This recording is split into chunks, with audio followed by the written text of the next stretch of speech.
Hello everybody, my name is Eric Mullins, and today we're going to be checking out an original character named Lilianna, created by Animester.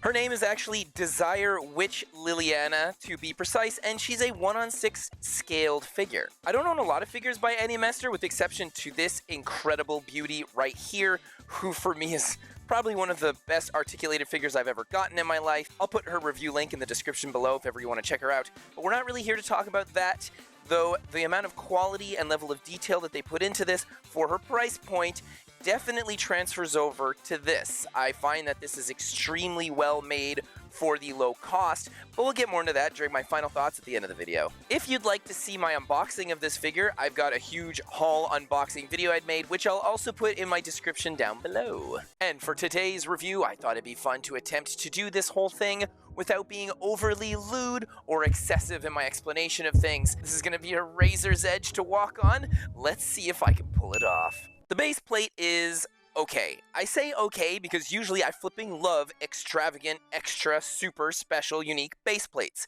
They sort of made a muddy stone looking thing here. I find the sculpt work is decent, but due to the nature of this character and how, well, devilishly dark she appears and definitely extravagantly over-sexualized, I was kind of hoping this would look a little darker and muddier, while she still keeps her clean stature. It would create a nice contrast, which is all part of a manipulative factor that such succubi-styled demons want you to see.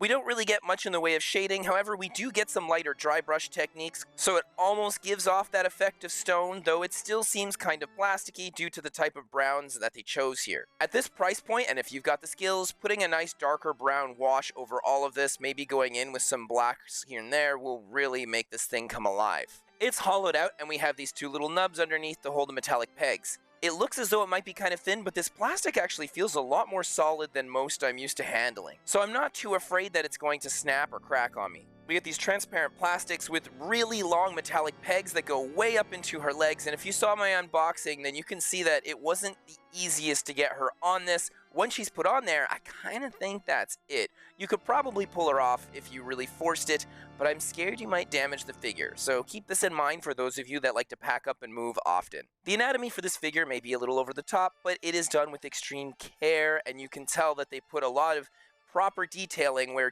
it needs to go. Her feet look gorgeous, with toes that seem to just scream personality, where each one is indented or folded inwards around certain types of little places that the rock is, causing her feet to bevel in a certain way, is just done very well. We get some cute reflective gloss for nail polish. That looks good and not weird or off, because that happens more often than you would think. As it slowly goes up into her ankles and the balls of her feet, everything here looks exceptionally well done. Slowly moving up into her calves, her knees, and her thighs. Like with most lower end figures, I would say that the skin itself with the sculpt work isn't perfectly smooth. There are a couple edges here and there, but they really did do an excellent job here, and it's not too noticeable or pronounced. We get a tiny little bit of shading here and there through key points of her legs that just help accentuate certain parts like the back of her legs, the knees, and other jointed areas. It's very subtle, isn't too pronounced, but it does really make them pop a little more when seen from a shelf. Once we get into her hips, we get a bit of line work along the front. This is nice, really makes it feel kind of like an anime illustration, as things slowly curve around towards her behind, which is beautifully sculpted and nicely shaped. We have some lovely line work here as well, where if you want to put a mirror behind her, I'm confident that it's going to look good. She really is well sculpted from every angle. Her main clothing, body, bathing, swimsuit, sort of clothing, doohickey attire is squeezed up tightly against her body, which makes no sense considering how the decoupage is on this thing, but this is a witch sorceress of sorts. Questions like this are so rarely asked when it comes to these types of figures or character designs. Just like, I'm really navigating these waters carefully in expressing how her design is, because this is very spicy, and I don't have a lot of figures that are, I guess, wearing so little? No, that's not fair to say. Oh, and one crazy thing to mention is that if you like this video just a little bit, it doesn't cost much to hit that subscribe, comment, like, all that jazz. It really goes a super long way helping support my channel and make it grow. I really appreciate it. This bodysuit is done in a darker, warmer color that kind of has gold gradients and highlights going all throughout it. You can see the beveling of her skin as it pushes so deeply into it.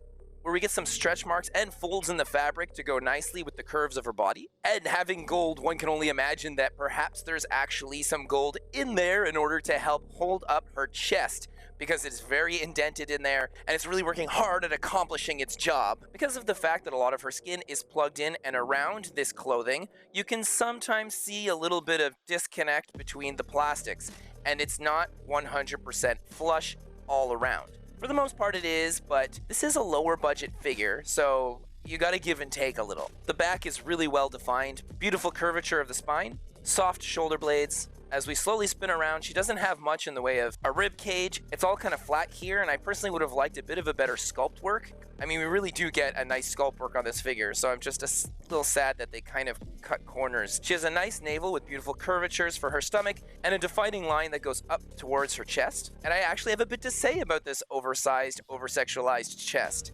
It is very nicely sculpted. A lot of the times I find when it's too big on anime figures, it kind of feels like giant balloons, rockets, just not exactly natural, and that's okay. It's, you know, different things for different people. As for Archer over here is quite balloony, but she's a mecha Janoi girl, so it kind of makes sense and it goes well with this type of character. So I'm not here to knock what you might enjoy, it's just I personally like to see a little bit of variation, and everything that this character here is trying to sell is very seductive and almost nature, nurture, loving. It just seems like she's going to pull you in and eat your soul, or at least use your soul to trade it for something else that she might want. She looks a little more human in the way that she's sculpted, but just over-exaggerated. They put a mild indentation going along the top of her chest, which genuinely feels like more of a ribcage area, and I like this. We don't see her collarbone that much, but they did do minor sculpt work for it. It's just hidden a bit by her neck piece.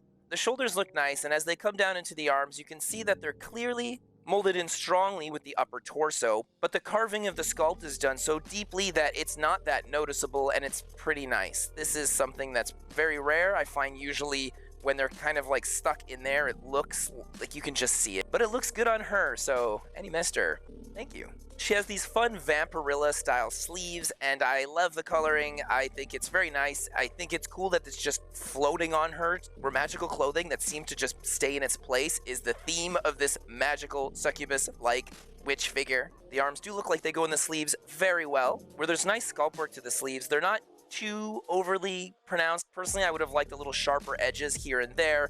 This kind of almost makes it feel like it's a much thicker material, but I'm not really going to knock that because this is a little more subjective at this point. It's cute how we have a couple of bats that are floating around and seemingly holding up her dress for her. And it's so cute, in fact, that I would have liked to see more of this. Maybe for the front of her chest here, we could have had little bats that are flying here that are holding that piece up too. That would have been lovely. The beautiful metallic reds that we have on the inside are done with a nice hue. It really does feel a little more blood-like, and that's fantastic, especially as it goes up and it gets darker here and there due to the reflectiveness of the metallics.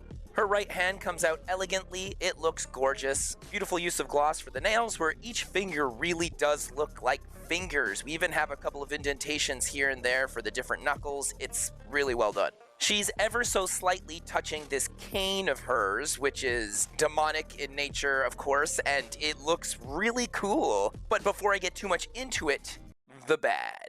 There is something about this cane that I'm gonna let you all know, because this will make you kind of just, it's gonna bother some of you, okay? Personally, at first it did a little bit, and the more I looked at it, the more I kind of liked it, and it kind of made me wish that this base did have a bit more mud and grit to it. The paintwork, the gloss, and everything that's on the head of this thing isn't 100% permanent. If you start rubbing it, I'm fairly certain it's going to come off, because if I look at her underhand here, you can see a bunch of it has already started coming off, and that's just from her being on a certain display of my computer that moves ever so slightly. Look at that wobble. That is a crazy wobble, and at a 1-on-6, I feel like she could fall over if you're not careful. The wobbling also causes the friction between the paint from her staff to go onto her hands, and so her fingers are dirty underneath because of this. Like, they almost look like dirty, muddy, and gritty from touching the staff. Conceptually, I think that that's cool because she's so pure and so clean, but this dirty staff she's touching is the only part of dirt that she's getting on her, and it's why I would have liked the base to be muddy. It would have been nice maybe to have a little bit of dirt at her feet too, because that would have really been like, oh my gosh. Conceptually, it would have been amazing. They didn't do that. Again, I'm sure it has to do with price point. They got to keep that price low, but this is just something to be mindful of because I'm fairly certain it's going to happen to everybody's figures. I don't think I'm an exception. The staff has beautiful horns with some shading on them, done using a gloss darker wash. The skeleton head is beautifully sculpted, and though I do like the sculpt work for the fur tuft coming out underneath the head, I definitely would have liked just a tiny little bit of highlights here and there. Like the tuft of fur wasn't painted particularly well at all, and I think it should have been much better. It pegs down in the base here ever so slightly. I've had this thing kind of fall over every now and then. It won't snap. It's a very malleable plastic, so y'all should be okay moving it around. It was a bit of a struggle to get in her hand properly. I can't seem to do it so it's exactly like in the images, but I do like the idea that it's resting ever so lightly on her fingers. She's not putting much attention to it, almost as if it feels like it's a little part of her and she can make it float around her and hold it and do whatever she needs to with it. Her neck piece looks beautiful. It's a lovely metallic gold, though I think I would have preferred it to be a little bit darker, maybe have a bit more of a wash on it so it reflects the clothing that she's wearing around her chest. Having two different golds here seems like, nah, it should have been the same. It would have brought a nicer unity to the whole figure. Design is simple, elegant, and cute. It works. Her neck comes out of this thing nicely, no weird bevels or shapes or anything like that. It's very long and feels like a manga or anime illustration. You can definitely see the line work from where her face connects into this thing, but depending on how you're posing her, you're not going to see it all that well. It almost feels like the line that you would have when there's an illustration, so it's not that bad. I've seen much worse. Her ears look absolutely adorable. The carving on them isn't as deep or pronounced as I would have liked for the sculpt work, but it does do its job nicely, and from a shelf it just looks fantastic. She comes with two different faces, but the first face we're going to talk about is the one with the Mona Lisa eyes. This implies that no matter where you're looking at her, her eyes seem to eerily follow you, and this figure is done extremely well in that regard. Beautiful clear plastic that gives that nice eye-like reflection. These eyes look really good, but they're very dark, so it almost makes her look even more sinister or monster girly to have something like this, because the lighting is not always going to shine so nicely so that things look like a classic white that you would have in a normal human's eyes. The shaping of her face is soft, rounded, with a pointy nose. The eyelashes look cute, and the eyebrows are decaled on there. I actually really love the mouth on this figure. The line work on it is just fantastic. They used a really good shade of red to almost give off a little bit of lipstick, and it allows you to see that it's ever so slightly open with the teeth behind. It feels a lot like an illustration, and I would say it's well done, where we get a tiny little bit of gloss for her bottom lip. But wait, there's more. These eyes are even more special than you would think. They actually light up using the magnet of this magical key. It ends up turning her eyes on and off. The second function makes it blink. The eye glow is cut out to look like hearts. It's adorable, and I'm just curious, A, how long does it last? B, is it fire safe? And C, if you're not going to use this, remove the battery. It's very important because over time this thing is going to leak like any battery. She comes with the battery already installed. You're in the future and you're looking at getting this figure. Be extremely careful and make sure that you buy one almost used that had been opened and taken care of properly over maybe getting it new. Just because these batteries right here, if the person selling it to you didn't open the figure just to remove them, you might have some crazy leakage on your hand and that could ruin a whole figure. I mentioned this magical key. This thing is pretty cool. It's shaded, it looks nice, we got a magnet at the end, and so many anime figures out there come with things that require lights and blah blah blah, and you need battery to make it work, and you need magnets to turn things on and off, and this is so cool. I remember when I did my review to Aegis from Persona 3 that it came with this tiny little white magnet piece. It looked like it came out of nowhere, and I'm sure my cat got to it. This is not going to get lost so easily, and this is something I could use in the future for every figure that requires magnetic on and off button switches. However, there are figures that really come with a nice piece that you can just put it in with the rest of your figure, and you wouldn't even know it's a magnet. It's just, it fits in with the rest of the decor. This thing I like to put along the front like this. I feel like it fits. It just looks cool on the base, and having a giant key like this with that beautiful design, I like it. The second face she comes with is a classic anime face, and it's gorgeous. It looks very similar to the original one that we have. Not many differences here in the sculpt work or the paint, except for the fact that we get decals for eyes, where I do find that the sculpt work for where the eyes are printed on to be beveled inwards just a little too much, but it's not that noticeable from a shelf, and it actually does do a good job at kind of creating that anime shading where you have like a darker line underneath the hair. And their choice of illustration and having the eye be kind of centered and looking up is just... if you like the aesthetic of this figure, you're gonna like the aesthetic of these eyes. and that's the most PG-friendly way I can say that.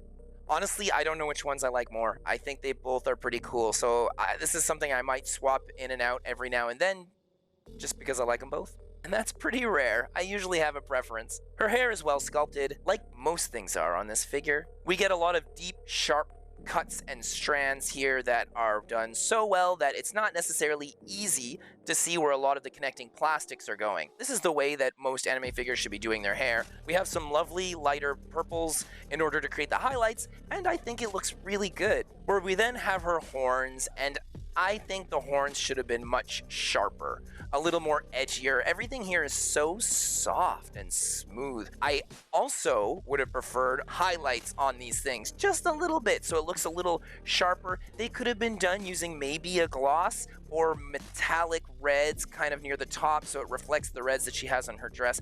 That would have been really lovely. We get it ever so slightly along the front, but I just don't think that it's strong enough from a distance on a shelf to really pop that well. Upon her release, she was going for 7,000 yen. That is a budget figure. She is extremely well done for this. I've had budget figures in the past. I very rarely hold on to them. A lot of times I'll get them because I'm curious, because they'll have some cool little gimmick, or because the product pictures just look really amazing. I like the idea that this thing had light up eyes. I'm a huge fan of like succubuses and witches and things like that. So this was my kind of figure. But now that I have her and I've kind of gone through over it, is it a kind of figure that I'm going to hold on to? Probably for a little while. I'm very impressed at the amount of quality that's put into this lower budget figure. She's clearly not overrun with massive amounts of detail in her overall design, and though we do get a couple of textures like the glossy nails and the metallics layered on here or there, most of this figure comes off as matte. This of course corresponds with the fact that she is a budget figure, but in comparison to so many other budget figures out there, like many of the pop-up parades, Bandai prize figures, and the like, having this figure standing next to higher end ones, I don't get that impression that she's made out of less quality materials. And it really shows that the Animester team worked hard at making everything about this figure that they could look and feel as premium as possible with their lower target budget. She doesn't take up that much space, so is she worth that 7,000 yen? I would say absolutely. Is she gonna fit in with everything that you have? If you live with your family members that maybe don't like to see this sort of thing, these are all things you gotta kind of think of, because she is extremely spicy, and she's not gonna fit in everyone's shelf, also being a 1-on-6, but if you ever want to see what she looks like in other people's collections or in different types of shelves, you can always check out the My Figure Collection webpage. I'll put a link in the description for her specifically. Maybe it'll help you choose what side of the fence you're on or not. Hopefully I helped you choose that today. Have an amazing rest of your day, and I'll see you next time. Bye! It was years and years ago, back at San Diego Comic-Con, where the Iron Man movie had just been released. So all of a sudden, people were thinking, hey, comics are pretty cool. Robert Downey Jr. did a great job with that role. When I saw her, I was like, whoa, look how big that is. That's so cool. And I've kept her ever since. She looks amazing. There's some dust on here. I'm sorry, I didn't dust her before this video. And it's just, she's very well contained for a 1-on-6. It's not like all over the place, which I really liked, and that definitely helped because she's been in one of my main detolfs for many, many years. Since having purchased her, I didn't really get a lot of 1-on-6s. I try to stick with 1-on-7s, and I'll get a 1-on-8 every now and then, depending. I know that Toki over here is supposed to be a 1-on-7, but after doing the math and the calculations and the measurements, she's not. She's actually a 1 on 6. So seeing all these figures together, I now have like a little bit of scale reference because I've never really gotten 1 on 6s before. Well, with exception to that one Fox Girl review I had done. And as for Archer over here is actually not a 1 on 6. She's a 2 on 1. She's a Megami device figure. That's really cool. It's just, anyway, all this to say that this figure is pretty great. Oh my goodness, is she so spicy. And there, I did it. I pulled it off. I don't know how I managed to get through a review with a lady like this and not freaking go crazy. Tons of lewd jokes, comments every 2 or 3 seconds. It's just, I'm so proud of myself right now.